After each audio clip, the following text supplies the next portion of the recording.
Welcome to the First Nations Health Managers Association's weekly town hall with your host, Marion Crow, your resource for COVID-19 related news and information. Send us your questions to fnhma@ihtoday.ca. Over the next hour, you'll hear from health professionals and Indigenous community leaders. As always, we have reliable and credible information for you and your community. We want to hear from you.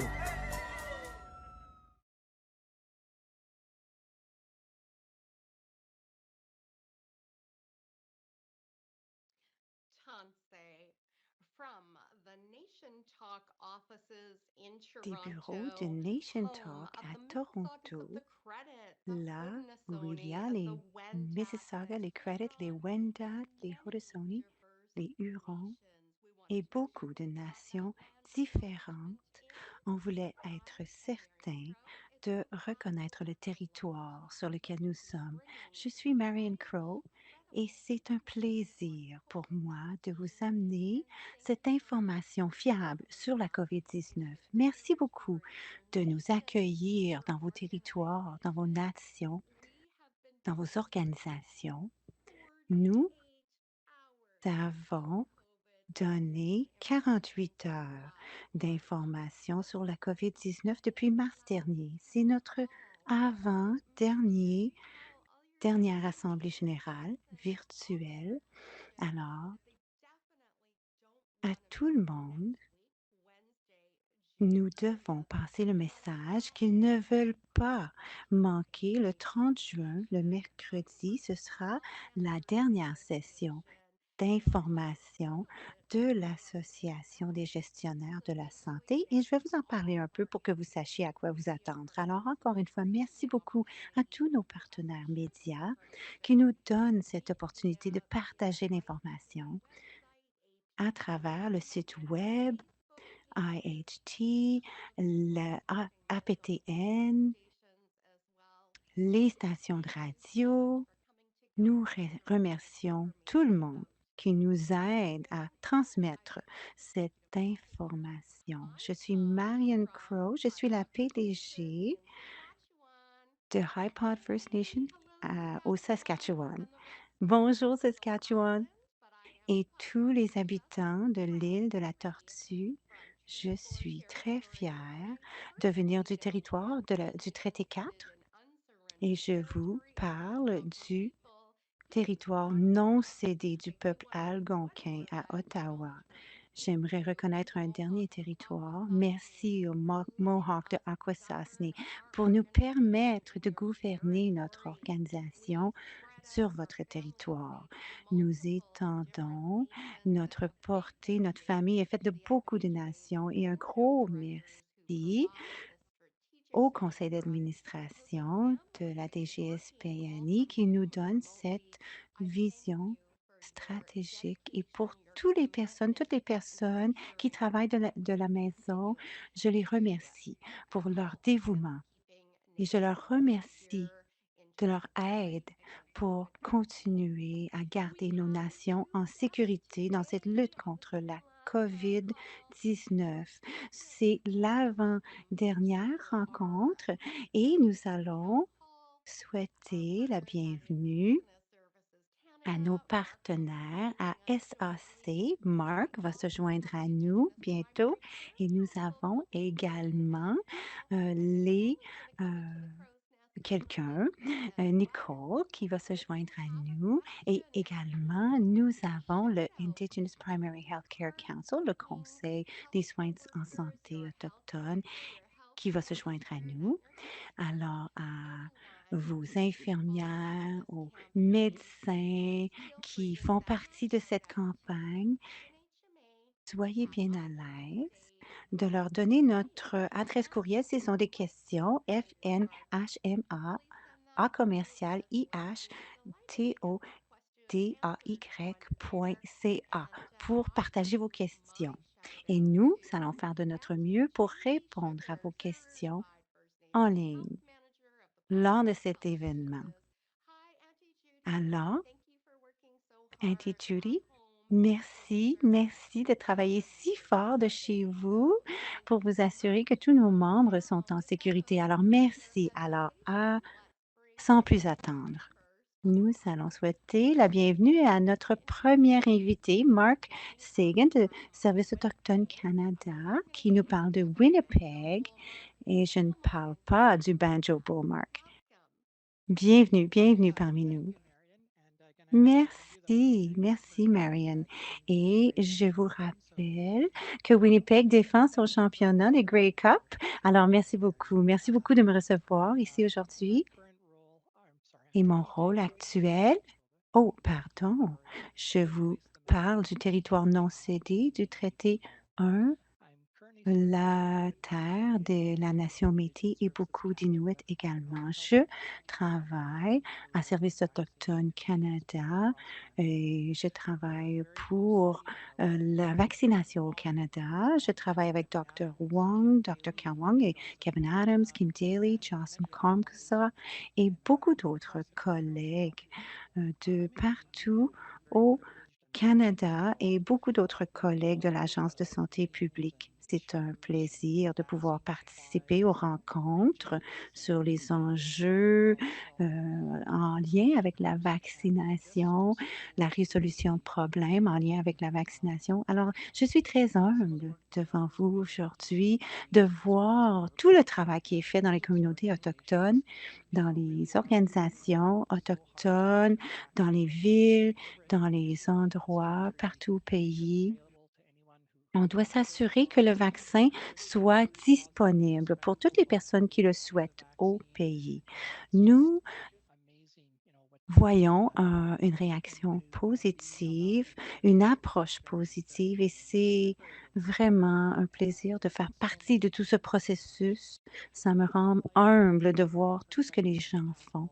Et merci, Marianne, de m'accueillir ici à cette réunion. J'ai eu le plaisir de travailler avec vous à DGSBNI il y a quelques années sur les technologies, votre énergie, votre positivisme font en sorte que c'est un plaisir de travailler avec vous.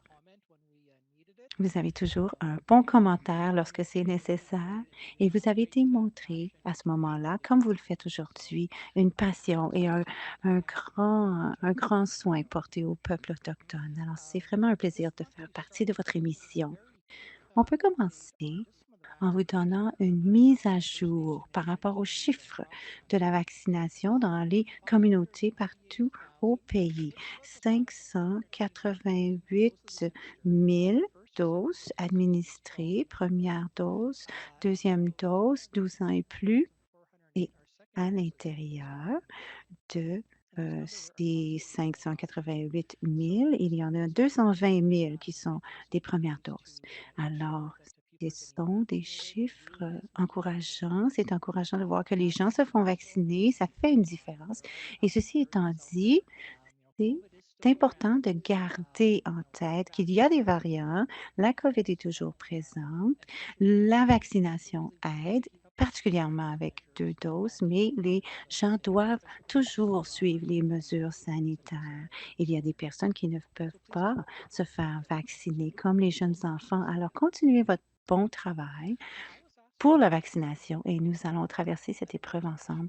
Alors, on m'a pas demandé de parler de cette situation émergente.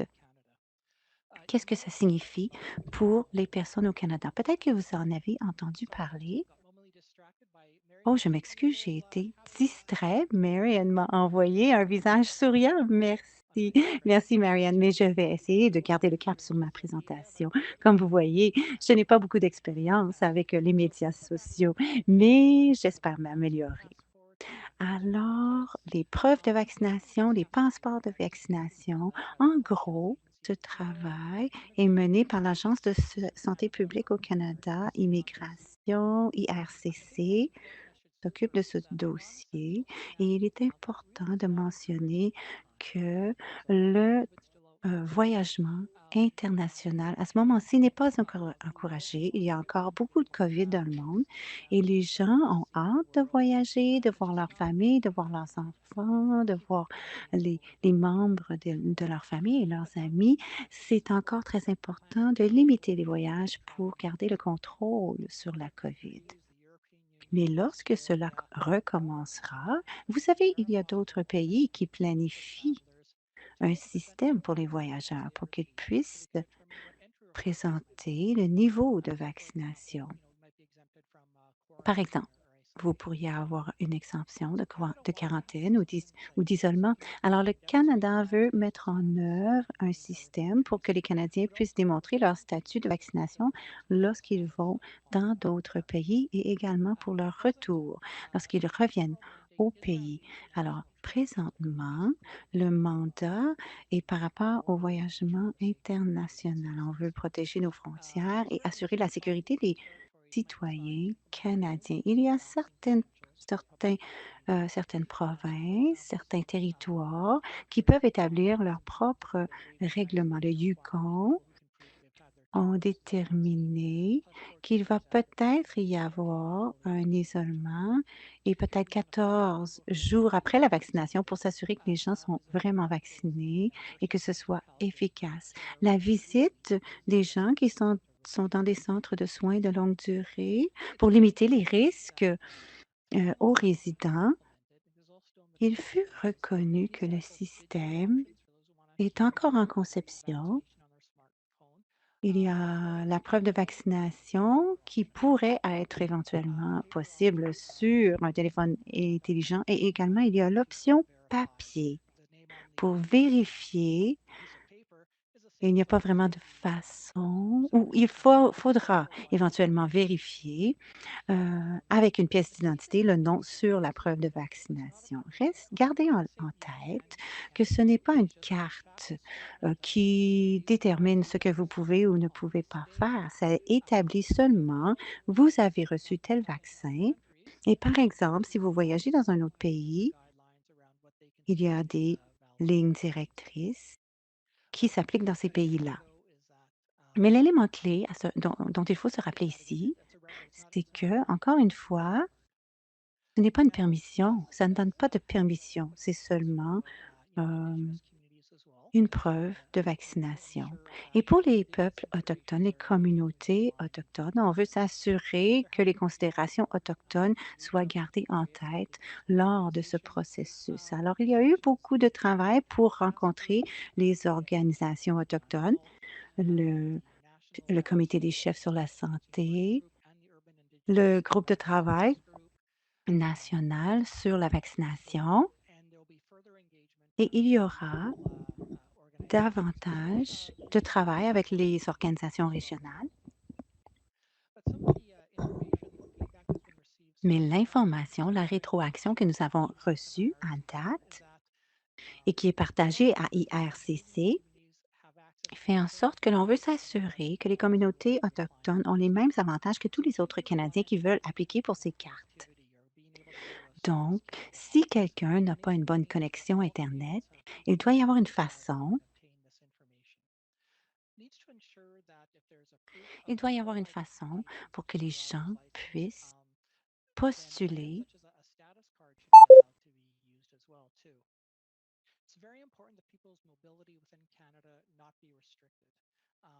Gens puissent postuler. Il doit y avoir une façon pour que les gens puissent postuler même s'ils n'ont pas accès à Internet. Le but de cette preuve de vaccination, c'est que si vous voyagez, vous n'aurez peut-être pas les mêmes standards de quarantaine ou d'isolement que d'autres personnes qui n'ont pas cette preuve de vaccination. Alors, nous voulons appliquer les principes OCAP, PCAP en français, pour la collecte et l'utilisation des renseignements. C'est important également que les droits au voyage, le DANE, le traité DANE, pour les gens qui voyagent au Canada et aux États-Unis autochtones, nous voulons que ces droits soient respectés. Et il ne faut pas faire en sorte que les traumatismes du passé ressurgissent en raison de ce système. Personne ne veut voir un tel système revenir. C'est seulement un outil que la preuve de vaccination. Comment ce sera utilisé reste à déterminer. Peut-être que vous avez entendu parler hier par rapport à l'ajustement des lignes directrices pour le voyagement interfrontalier. Qu'est-ce qui se passe? C'est que les individus qui retournent vers le Canada peuvent utiliser une nouvelle application pour mettre de l'information que peut-être qu'ils ont reçue de leur province ou de leur territoire, la preuve qu'ils ont de leur vaccination, par exemple, et ils ils peuvent mettre cette information dans ArriveCan.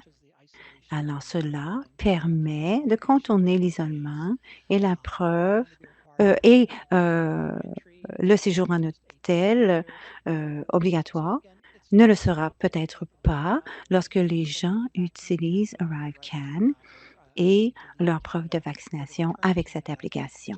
Ça n'empêche pas les gens de voyager, ça signifie seulement que certaines conditions pour le retour, comme par exemple l'isolement ou la quarantaine, seront peut-être mis de côté pour les gens qui ont leur statut de vaccination. Mais il faut se rappeler, quand quelqu'un revient au Canada, le vaccin n'est pas 100% parfait. Si quelqu'un revient au Canada, ils ont des symptômes de COVID, le résultat du test démontre qu'ils ont des symptômes, ils seront peut-être obligés de faire une quarantaine. Si ils ont un test négatif, ils ont une preuve de vaccination, alors à ce moment-là, les obligations sont peut-être moindres. Alors, c'est l'information en lien avec la preuve de vaccination et on m'a demandé de parler de la vaccination transfrontalière. Alors, ce que c'est qu'il y a des gens. Il y a des gens qui se posent la question, est-ce que je peux traverser la frontière et me faire vacciner aux États-Unis? Eh bien, la première chose dont il faut savoir, et que l'Agence de santé publique, nous a demandé de fournir comme information, c'est qu'il y a beaucoup de vaccins, 37 millions de doses de disponibles au Canada. Il y a plusieurs millions d'autres doses qui s'en viennent, 9 millions de Moderna qui s'en viennent, au mois de juillet, 2,4 millions de Pfizer, et un autre 9 millions avant le mois de juillet. Alors, ce n'est pas nécessaire d'aller aux États-Unis pour se faire vacciner et à ce moment-ci, ce n'est pas considéré un besoin essentiel parce qu'il y a tellement de vaccination qui est possible au Canada.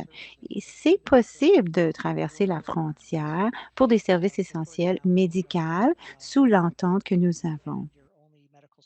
Si vous restez dans une communauté frontalière, et vous avez un certain traitement qui est disponible seulement aux États-Unis. Il y a des dispositions qui permettent de traverser la frontière pour recevoir certains services médicaux. Si ces personnes ont une lettre qui établit, de la part de leur médecin, qui établit qu'ils ont besoin d'un service essentiel médical, parfois, les gens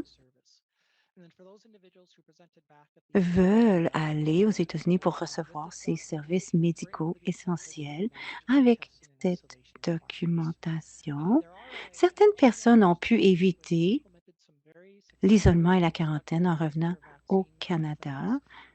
Il y a des cliniques de vaccination transfrontalières, vu les relations qui existent entre les Blackfoot et les Lower Kootenay Band. Ils travaillent avec les services frontaliers états-uniens et canadiens pour s'assurer que toutes les lignes directrices ont été respectées et ce sont des exemples positifs de partage, de générosité et certainement nous sommes heureux que cela s'est bien passé pour eux, mais à présent, avec le nombre de vaccins disponibles au Canada, ce n'est pas obligatoire d'aller aux États-Unis pour se faire vacciner.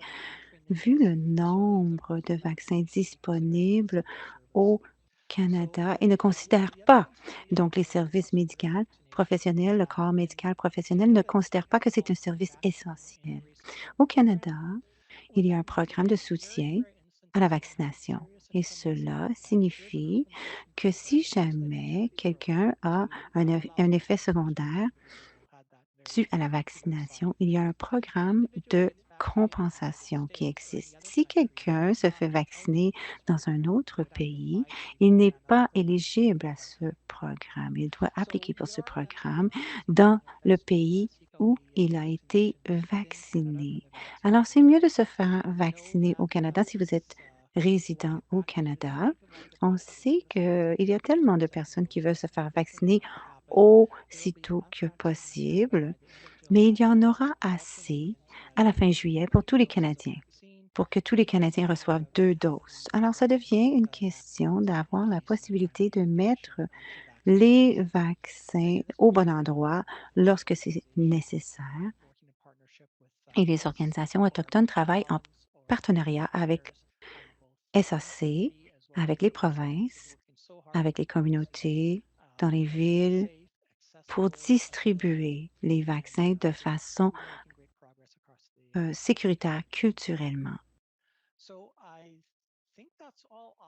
Donc, je crois que c'est tout ce que j'avais à dire par rapport à la preuve de vaccination et sur le bon travail qui est fait, sur les gens qui travaillent dans le domaine de la santé par rapport à la vaccination. Vous pouvez m'envoyer vos questions. Je ne suis pas un expert médical, mais tout ce que je ne peux pas, toutes les questions auxquelles je ne pourrais pas répondre, je peux poser les questions aux bonnes personnes. Alors, merci beaucoup de me recevoir. J'espère que je ne vous ai pas endormi et j'ai bien hâte d'entendre vos questions et vos commentaires. Merci. Marc, vous avez parlé de tellement de choses dans le peu de temps que vous aviez et nous l'apprécions. Particulièrement les gens qui avaient des questions par rapport au passeport vaccinal. Comment accéder au Gene Treaty qui est mis en œuvre? De quoi ça a l'air? Les cartes de statut, si on n'a pas le consentement de quitter nos communautés. On a eu assez de traumatismes au fil de l'histoire. C'est assez. Je crois que nous sommes tous d'accord. Marc, c'est tellement un plaisir de vous voir de nouveau et continuer votre travail incroyable.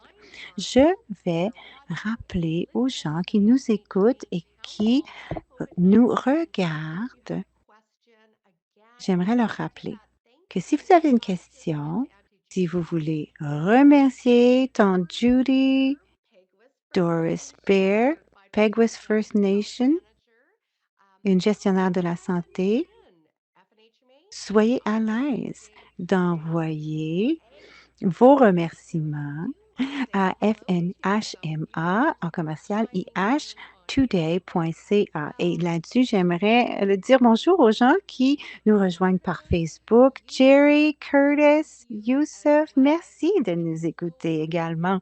C'est tellement important d'avoir cette information et je viens de mal prononcer. Je ne peux pas parler aujourd'hui.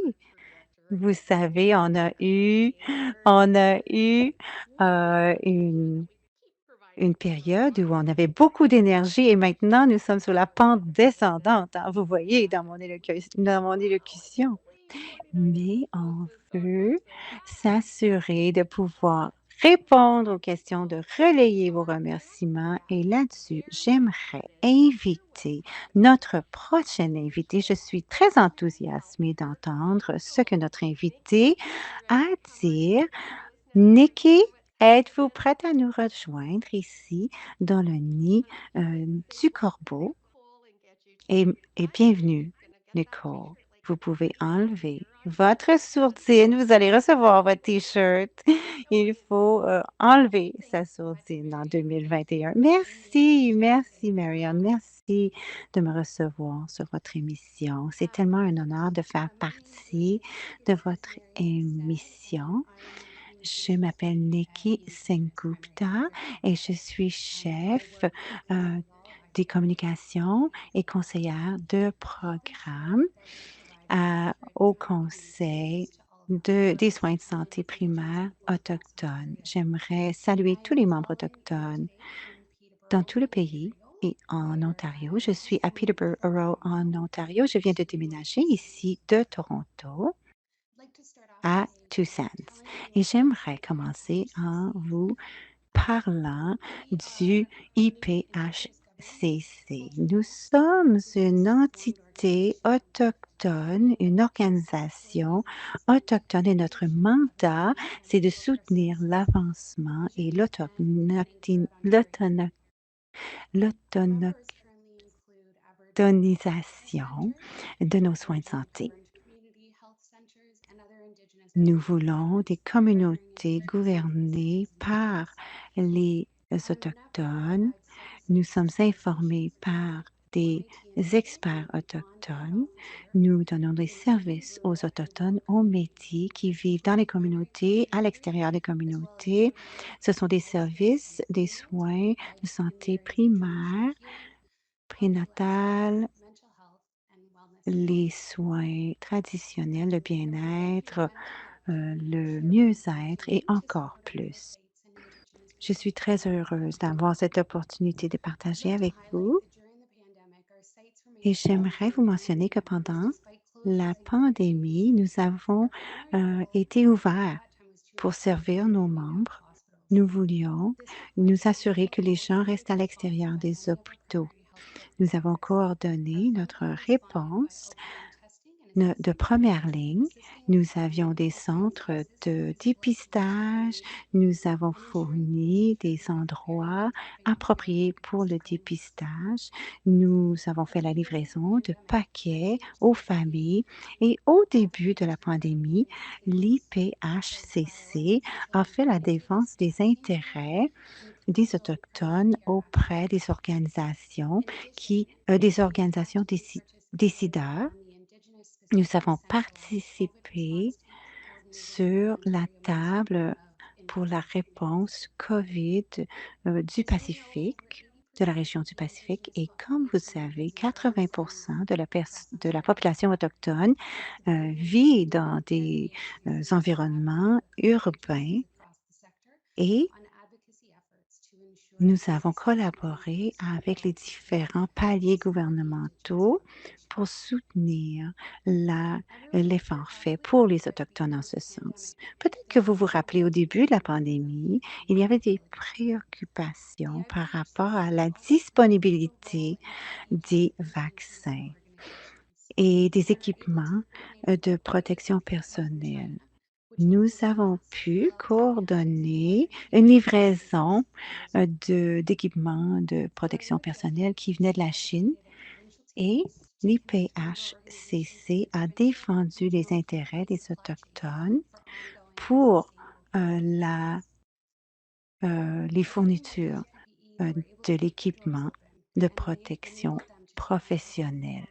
Cela a permis aux services autochtones de donner des services aux Autochtones et de leur permettre d'éviter l'entrée dans les hôpitaux. Nous avons fait du dépistage, c'est devenu un besoin urgent. Nous travaillons avec nos sites membres, nous travaillons avec des bénévoles. Nous nous assurons que les bénévoles reçoivent une formation pour qu'ils puissent donner des soins adaptés culturellement. Nous donnons des formations sur la sécurité culturelle et la mise en œuvre de cette formation pour les traceurs de contact et l'IPHCC a donné du financement pour des appareils pour le dépistage, la vaccination, l'évaluation des soins de santé. Et ces appareils, les appareils mobiles, vont permettre un dépistage rapide et seront essentiels ou ont été essentiels. Tous nos sites ont soutenu le dépistage. Ensuite, nous avons partagé des ressources avec les sites de vaccination. Nous avons donné des références, des services de dépistage, des services de transport, le soutien pour le dépistage à la maison pour les gens qui n'étaient pas capables de se déplacer. Au mois de janvier, nous avons eu la bonne nouvelle que les vaccins allaient arriver Et pour soutenir les nouvelles cliniques, nous avons développé une trousse d'outils pour les premières lignes pour qu'ils puissent administrer les vaccins lorsqu'ils étaient reçus.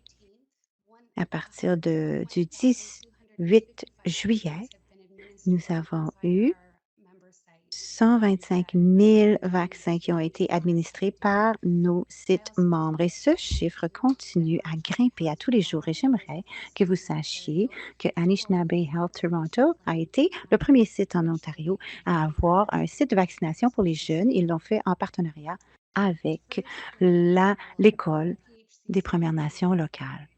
IPHCC a développé des trousses d'outils et a donné des formations dans les agences de santé. Les 6 étapes pour une bonne distribution de vaccination. Ça, c'est un guide de référence pour les organisations alors qu'ils commençaient à planifier leur vaccination. Également, nous avons lancé le Gosh Tuganawin, la trousse d'outils et le webinaire Gosh Guruyun. C'est quelque chose que les gens peuvent prendre avec eux. C'est une trousse d'outils en lien avec la planification et la mise en œuvre des cliniques de vaccination. Récemment, nous avons travaillé avec les jeunes autochtones pour un programme de défense des intérêts. Au printemps, le programme de réconciliation a approché le IPHCC pour ce programme. Le but de cette campagne sont d'augmenter la connaissance des vaccins, le contenu des vaccins et de réduire l'hésitation face aux vaccins pour les jeunes de 15 à 20 ans. Pour atteindre ce but, nous avons utilisé une approche avec 3 phases. Nous avons tenu un webinaire où nous avons mis l'emphase sur différents aspects de la vaccination. Nous avons fait un partage de vidéos où les jeunes partageaient leurs expériences lors de la COVID-19. Après cela, nous avons commencé le travail avec les communautés. Les jeunes ont travaillé comme ambassadeurs dans leur communauté. Ils ont pris l'information qu'ils avaient appris pendant le programme pour lutter contre l'hésitation à la vaccination. C'était important pour nous pendant ce processus que les jeunes soient au front, qu'ils puissent faire partie de la conception du programme. On voulait s'assurer que leur voix soit entendue, puisque toutes les décisions pendant la pandémie, il y en a tellement de décisions qui sont prises par les adultes. Alors, le forum ou le programme a aidé les jeunes à participer au processus. Les prochaines étapes sont une campagne de médias sociaux. Il y a 6 événements et nous avons bien hâte de démontrer le travail qui a été fait.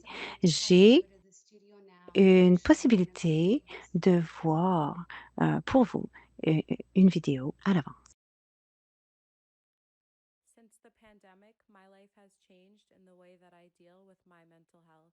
I'm a very social person who is happiest when I'm surrounded by my Pendant friends and la family. pandémie, Being in isolation cela a allowed me to changé find new ma ways to santé connect mentale. my Je business, suis my quelqu'un de très family, social et and en I've lost isolement, contact je with dois my friendships. trouver While I des am doing that, nouvelles I'm enjoying façons this de moment that vivre. we found J'ai commencé à ourselves. purifier, à tenir un journal et il y a beaucoup de défis I am getting a COVID à vaccine vivre because avec la I do COVID. not want to struggle alone.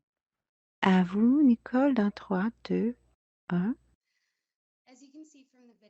Comme vous voyez, de ces vidéos, chaque vidéo est différente. Chaque vidéo raconte l'histoire d'un jeune, comment la COVID a affecté sa vie, pourquoi ce jeune veut se faire vacciner. Ce fut une expérience incroyable de travailler avec ces jeunes en Ontario, au Manitoba. Les jeunes ont développé leur propre communauté de soutien.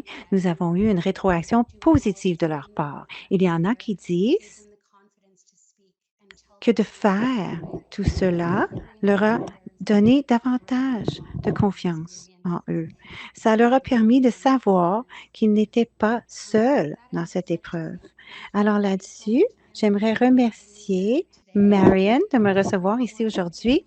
Et pour en savoir davantage sur le IPHCC, nous avons un site web iphcc.ca et suivez-nous sur les médias sociaux pour ne pas manquer les vidéos à iphcc.ca. Vous aurez le lien pour toutes nos plateformes. Je suis ébahie, ébahie. Je cherche mes mots.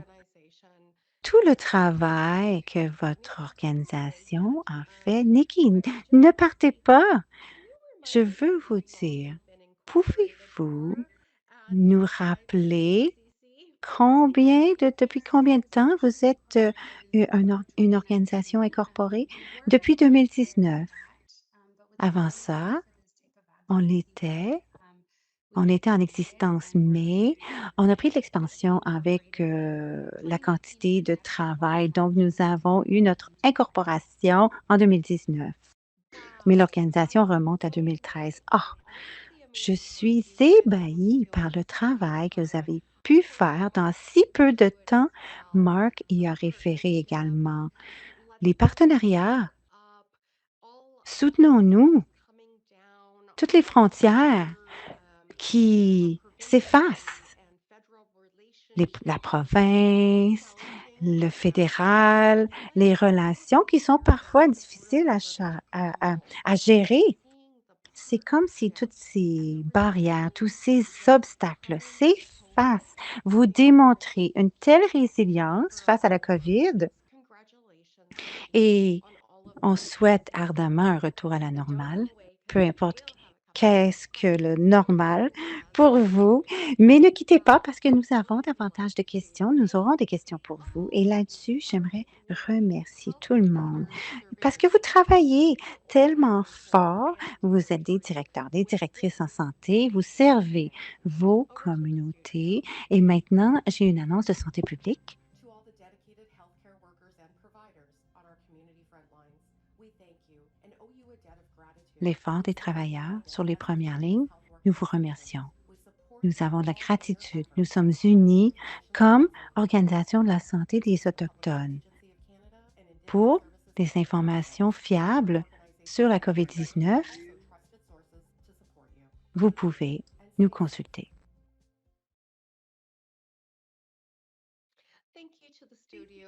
Merci au studio d'avoir fait passer ce message, encore une fois, de voir tous les partenariats, même les partenariats qui ne sont pas évidents, hein.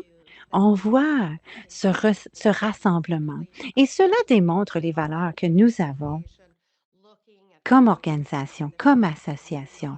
On regarde les Premières Nations, c'est spécifique aux Premières Nations. Je veux que le rôle de gouvernance soit clair, de voir les partenariats pour que nous puissions répondre et de garder les uns et les autres en santé, ne pas être préoccupés par qu'est-ce qui se passe ou qu'est-ce qui s'en vient, les gens qui remettent à plus tard des paiements, des gens qui font parvenir un financement. Et j'ai très hâte de déballer le 30 juin, ici même, à la même heure, au même poste.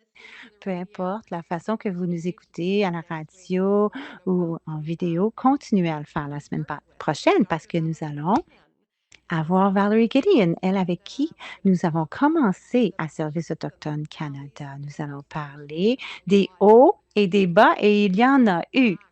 Alors, vous pourriez vous joindre à nous parce qu'on va réfléchir sur 2020. Lorsqu'on a commencé à entendre parler de cette pandémie en 2020, on s'est rassemblés.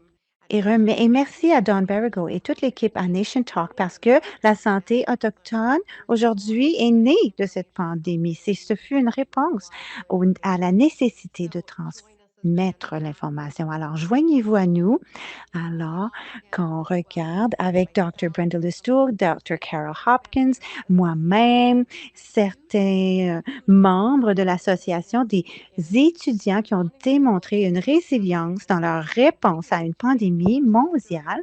Et ils continuent à prendre des cours pendant toute cette folie qui nous entoure, où ils veulent pouvoir se connecter pour cela. Alors, on va réfléchir sur qu'est-ce qui s'est passé. Et si vous n'avez pas eu l'opportunité, regardez la journée de célébration qui a été tenue par la GSPN.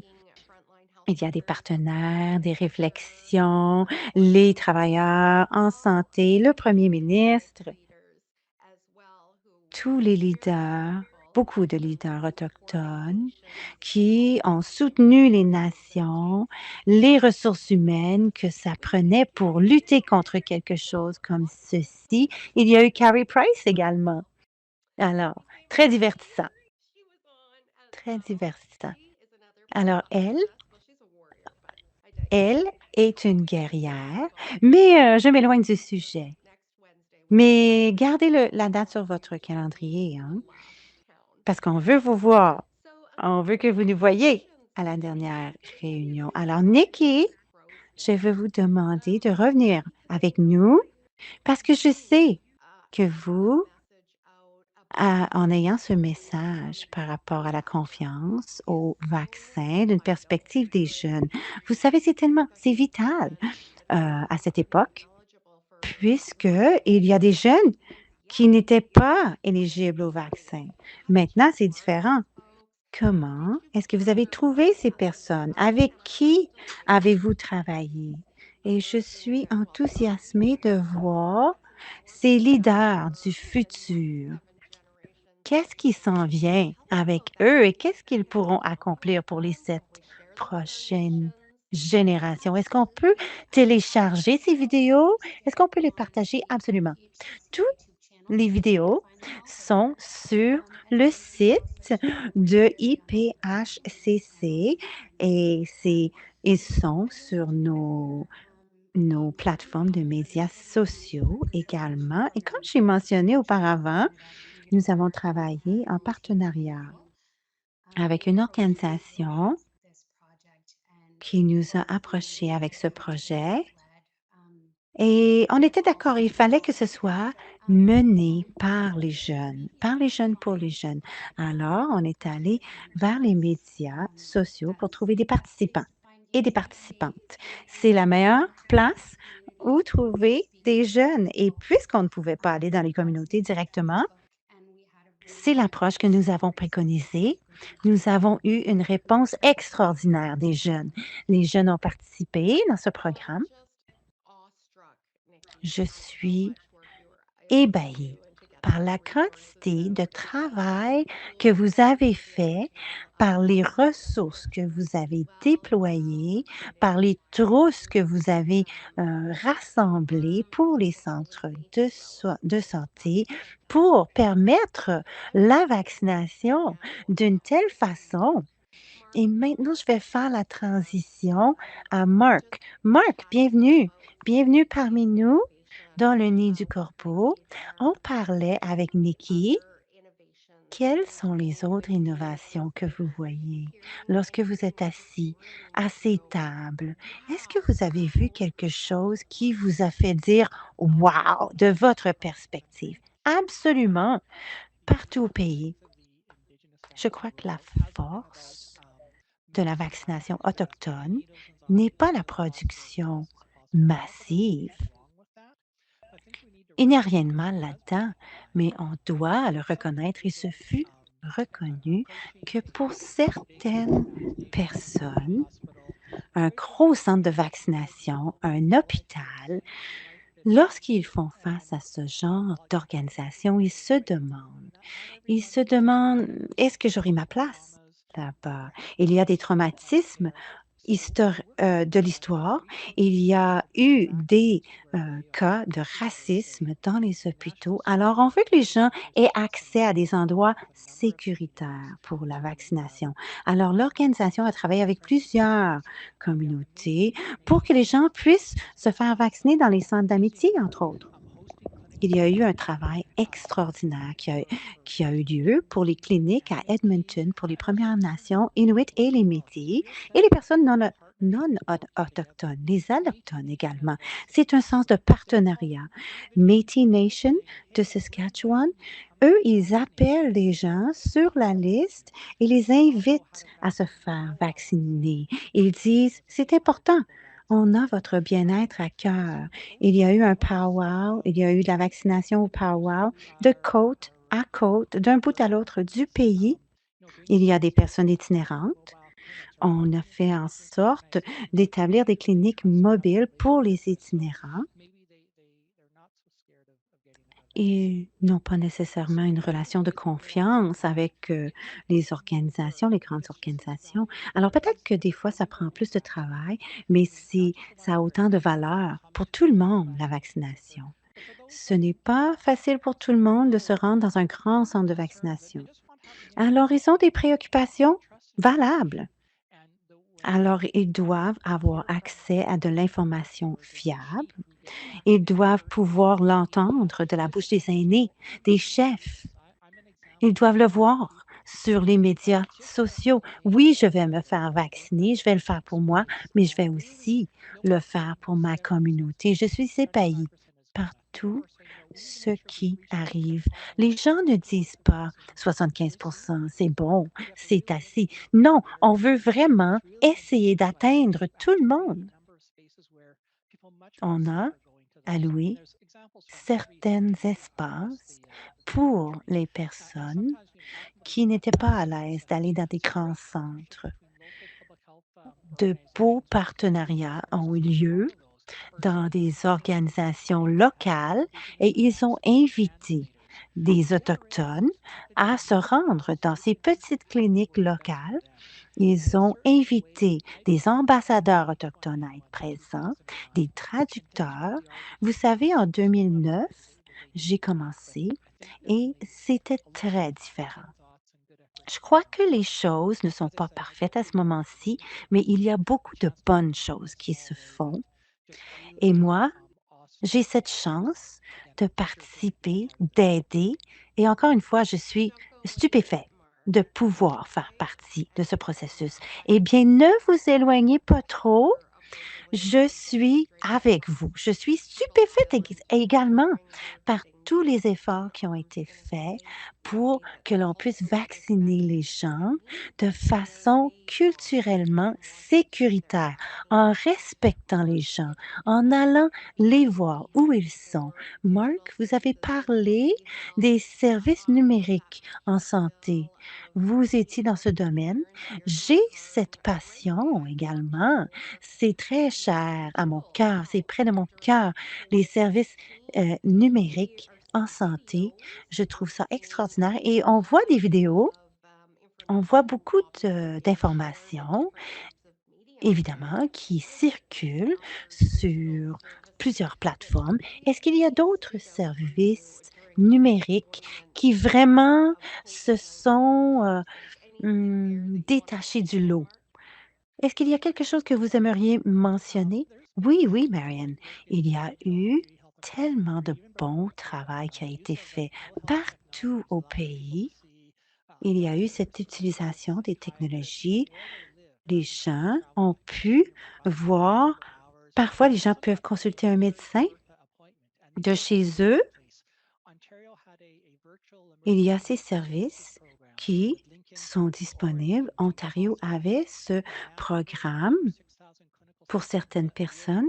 Le Manitoba a tenu 6000 sessions numériques en Colombie-Britannique, en Alberta. Et il y a tellement de provinces qui mettent en œuvre ce genre de service. Lorsque les communautés ont été fermées, beaucoup de personnes ont pu continuer à recevoir leurs soins médicaux. C'est un avantage maintenant. que chaque province, chaque territoire a un registre électronique numérique pour la vaccination, pour les rappels, pour les progrès. Et dans les communautés, les gens font partie de ces systèmes. Alors, peu importe où quelqu'un se fait vacciner, il y a une trace. Quel genre de vaccin, les livraisons des vaccins, la preuve éventuellement des vaccins. À ce moment-ci, c'est une possibilité pour que l'information sur la santé d'une personne ne soit pas dispersée partout au pays. Alors, c'est mieux qu'en 2019 avec les services en santé numérique. Merci d'avoir répondu à cette question, Marc. Moi, je me rappelle de cela. Et vous avez parlé des principes PCAP. Lorsqu'on parle de la santé numérique, si jamais quelqu'un veut en apprendre davantage, vous pouvez aller voir le site web du Centre de gouvernance de l'information autochtone si vous voulez en savoir davantage sur les principes OCAP ou PCAP en français. Alors, racontez-moi maintenant comment vous avez fait les achats. Comment avez-vous négocié pour que les prix soient à la baisse lorsque vous avez fait les achats d'équipements de protection personnelle? Eh bien, l'achat de EPP s'est fait rapidement. Nous avons dû coordonner beaucoup d'éléments différents. Nous avons dû mettre nos efforts en commun. Comme j'ai mentionné plus tôt, nous avons fait une commande de la Chine, une commande en gros, mais avec les, les délais très serrés, nous avons travaillé fort. Alors, on a été créatifs pour la livraison. On a fait livrer certains EPP par avion, certains EPP par navire et nous avons essayé de garder les coûts aussi bas que possible, mais en même temps, on voulait que les gens puissent recevoir les livraisons aussitôt que possible. Les compagnies de livraison, parfois, il y avait des compagnies qui n'étaient pas nécessairement dans le domaine de la livraison, mais en raison de la COVID, ils voulaient nous aider parce qu'ils voyaient qu'il y avait un besoin. Merci de nous rappeler ce à quoi ça ressemblait au début. On essayait de façon urgente d'obtenir de l'équipement de protection personnelle. On avait de la difficulté à mettre nos masques. Je m'en rappelle. Et j'aimerais reconnaître First Nations Procurements Incorporated. Alors, c'est un fournisseur d'équipements en soins de santé. Ils ont fait un gros don par rapport au EPP pour les communautés autochtones. Alors, on n'a pas été obligé d'utiliser des formules qui étaient requises et des millions, de masques ont été donnés à un fournisseur au Manitoba. Alors maintenant, il y a de la technologie. Ils ont de l'équipement pour vérifier la température. Ils ont toutes sortes de fournitures en soins de santé. Alors, c'est une compagnie autochtone que vous pouvez contacter pour vos fournitures en EPP. J'ai un autre commentaire. Il y a une note ici qui dit un merci particulier. Et ça, c'est une farce que seulement certaines personnes connaissent. Petite Lisa Miller, Paul, ces gens-là travaillent au gouvernement au niveau autochtone et allochtone. Alors, merci de nous garder en sécurité et il y a une sortie pour le golf et c'est Dawn à Pegwest, Première Nation. Alors, s'il y a quelque chose qui est gagné au golf, c'est un petit clin d'œil que seuls les gens concernés vont comprendre. Mais le temps passe tellement vite, tellement vite. Et avant qu'on ne s'en rende compte, on est à la fin de notre heure. Mais avant que ça se termine, j'aimerais vraiment remercier Nicole et Mark d'être parmi nous, d'avoir partagé toute cette information par rapport à qu'est-ce qui s'est passé, qu'est-ce qui a été fait au IPHCC. Beaucoup d'appréciation et on veut remercier nos partenaires Innu Telecom pour la traduction vers le français. Alors, il y a encore davantage de personnes qui peuvent nous écouter grâce à cela et on ne peut pas faire ceci sans l'équipe qui nous soutient, Jason, Chris, Anthony, John, Stella, toute la famille AGSPN. Merci, merci à vous. Et j'aimerais remercier également nos partenaires médias. Live Facebook, ces partenaires sont ici. Il y a Mick McMallissy Native News, The Wolf 95.7 à Fredericton. Il y a Nation News à Montréal, bien sûr, AGSPN, Element FM à Toronto et à Ottawa également.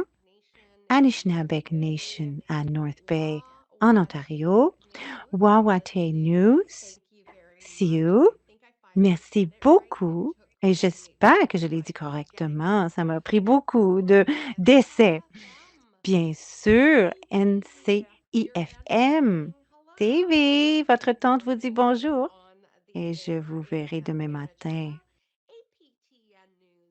APTN, les nouvelles et PC Radio, Eagle Feather News, CJWE à Calgary, CFWE, CKLB à Yellowknife. Il y a Co-op Radio à Vancouver, First Nations News à Vancouver, CFNR à Terrence, Colombie-Britannique, Shaw Newspaper. Vous pouvez également écouter des partenaires de rediffusion. Alors, vous pouvez vérifier ces partenaires si vous voulez nous écouter de nouveau. Et APTN, merci de nous projeter les samedis. Merci. À la semaine prochaine. Hi, hi.